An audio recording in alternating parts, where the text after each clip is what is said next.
سابق سینیٹر مشتاق احمد خان نے کہا ہے کہ پولیس نے میرے اور میری اہلیہ کے خلاف 9 مقدمات درج کیے ہیں۔ اپنے ایک بیان میں انہوں نے کہا کہ اہل غزہ کے لیے دوبارہ ڈی چوک میں دھرنا دوں گا۔ سابق سینیٹر نے کہا کہ 31 مارچ کو سیو غزہ کے تحت دوبارہ ڈی چوک پہ ہی دھرنا دیں گے۔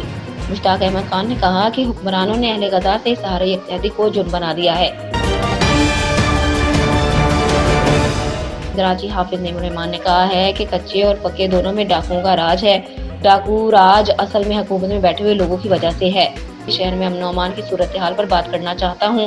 پونے 3 مہینے میں 134 افراد جاں بحق جبکہ 7 پیٹرول پمپ ڈوب چکے۔ امیر جماعت اسلامی نے کہا کہ سب اپنی اپنی حکومتیں بنانے میں مصروف ہے۔ عوام نے انہیں مسترد کر دیا۔ مہنگائی عروج پر ہے، قیمتیں کم کرنے میں حکومت ناکام ہے۔ اپنی پسند کا آئی جی لگا دیا جائے اور نظام بنا لیا جائے تو بھی حالات ٹھیک نہیں ہوتے۔ نئے آئی جی سندھ تشریف لائے ہیں، صورتحال بہتر کریں۔ امیر جماعت اسلامی کراچی حافظ نعیم الرحمان نے مزید کہا کہ جو پارٹیاں مسلط ہیں انہیں 5% ووٹ نہیں ملے، مرضی کا میئر لگایا گیا ہے۔ اب تو سندھ کا سسٹم اسلام آباد میں جا کر بیٹھ گیا ہے، ان پر ہاتھ اب کون ڈالے گا؟ انہوں نے کہا کہ الیکشن کمیشن نے فارم 47 کی بنیاد پر نتائج دیے، ہماری تمام درخواستوں کو اڑا دیا۔ ہم قانونی جنگ بھی لڑ رہے ہیں اور عوام کے ساتھ بھی کھڑے ہیں۔ مزید کہا کہ پوری دنیا میں سب سے بڑا مسئلہ غزہ کا ہے، اسرائیل کو فلسطین کے لوگوں نے شکست دے دی۔ پی ٹی آئی کے رہنما اعظم سواتی نے کہا ہے کہ پرویز الہی پر تشدد کرنے والوں کو کیفر کردار تک پہنچایا جائے۔ پشاور میں میڈیا سے بات کرتے ہوئے اعظم سواتی نے کہا کہ سابق وزیر اعلیٰ پنجاب کی عمر کا لحاظ کرنا چاہیے۔ پرویز الہی پر تشدد میں صداقت ہے تو اس پر افسوس کرتے ہیں۔ مخصوص نشستوں سے متعلق پشاور ہائی کورٹ کے فیصلے کے خلاف سپریم کورٹ سے رجوع کریں گے۔ انہوں نے کہا کہ فورم 47 کے ذریعے غیر منتخب لوگوں کو لایا گیا۔ وفاقی وزیر اطلاعات عطا تارڑ نے کہا ہے کہ احمد شیمہ کے بچے 3 سال سے ایچسن کالج نہیں پڑھ رہے تھے۔ جب آپ کے بچے نہیں پڑھ رہے تو نہ پڑھنے کی فیس نہیں دی جا سکتی۔ ایک بیان میں عطا تارڑ نے کہا کہ قانون اور رولز کے مطابق انہوں نے درخواست دی۔